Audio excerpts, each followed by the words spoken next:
Office থেকে দেরি করে এলে বউকে দেয়া অজুহাত। ধুর, কত করে বললাম যে আজকে একটু অফিস থেকে তাড়াতাড়ি বাড়ি ফিরবে, কতদিন দুজনে মিলে খেতে যায়নি, আজ একটু যাবো ঠিক করলাম, ব্যাস আশা তো দূরে কথা, আমার ফোনটাই ধরছে না, আমি রান্নাও করিনি।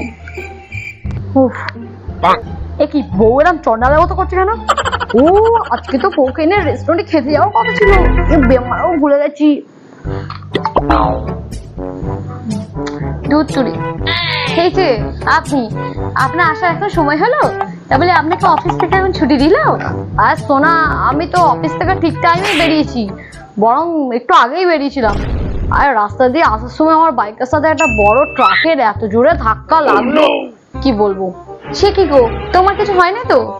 না না, আমার কিছু হয়নি, গাড়িটা একটু ভেঙে গেছে গো, আমি গ্যারেজে দিয়ে এসেছি, ও কি আর করা যাবে, তাহলে করা যাবে বলো শোনা, তাহলে থাক, আজকে যেতে হবে না, তুমি বসো, আমি ডাল আলু ভাত কিছু বসিয়ে দিচ্ছি, ঠিক আছে? হ্যাঁ শোনা, তুমি যা রান্না করো তাই খেয়ে যাও যাও, গিয়ে তুমি ভাতটা বসিয়ে দাও। হ্যাঁ, একদম ভুলে গেছিলাম যে আজকে ঘুরতে আর কথা ছিল, বন্ধুদের সঙ্গে আড্ডা মারতে মারতে তো ভুলে গেছিলাম। ভাগ্যিস গাড়িটা সুমনের কাছে আছে, নাহলে বেমালু গ্যাস খেতাম। ভাগ্যিস এই অজুহাতটা মাথায় এসেছিল। কলেজ থেকে দেরি করে ফিরলে মাকে দেয়া অজুহাত। কি রে, কলেজ থেকে বাড়ি ফেরা তো এই সময় হবে, নিশ্চয়ই বন্ধুর সঙ্গে ঘুরে বেড়াচ্ছিলি রাস্তায়?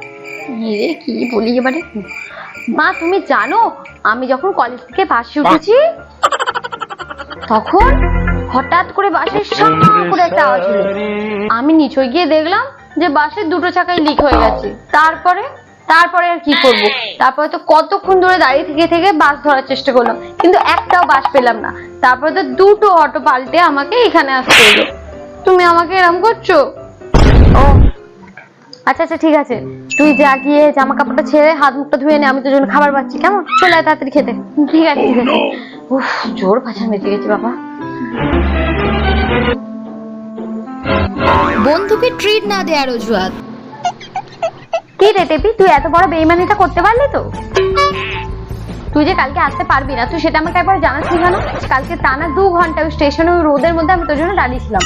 আরে ভাই, তুই এটা একদম ঠিক করিসনি।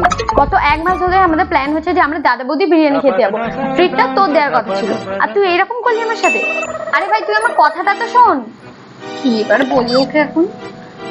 আরে শোন না, কাল তো আমি পুরো রেডি হয়ে গেছিলাম, কিন্তু বেরোনোর সময় পেটটা এত মোচড় দিল যে তোকে কি বলবো। টানা 2 ঘন্টা আমি বাথরুমে বসেছিলাম, পাতলা পায়খানা হচ্ছিল, কি করে যাব বল? তা তুই যে আসতে পারবি না, একটা তো ফোন করবি আমাকে নাকি? তাহলে আমি রোদের মধ্যে দাঁড়িয়ে থাকতাম না?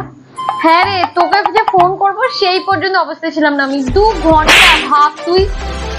ও তোর পেট খারাপ হয়েছিল? শরীর তো আমার ওখানেই হয়ে গেছে। ও ঠিক আছে, কালকে তুই গেলে এমনিতে তুই ভালো করে খেতে পারতিস না। ঠিক আছে, আমরা পরে একদিন ডেট করবো, কেমন? হ্যাঁ, পরে একটা ডেট করে নেবো আমরা, ঠিক আছে? হ্যাঁ ওকে। কি করে ওকে বলবো এখন যে আমি কালকে তো আমার বয়ফ্রেন্ডের সাথে ঘুরতে চলে গেছিলাম, ভুলে গেছিলাম আমি যাওয়ার কথা।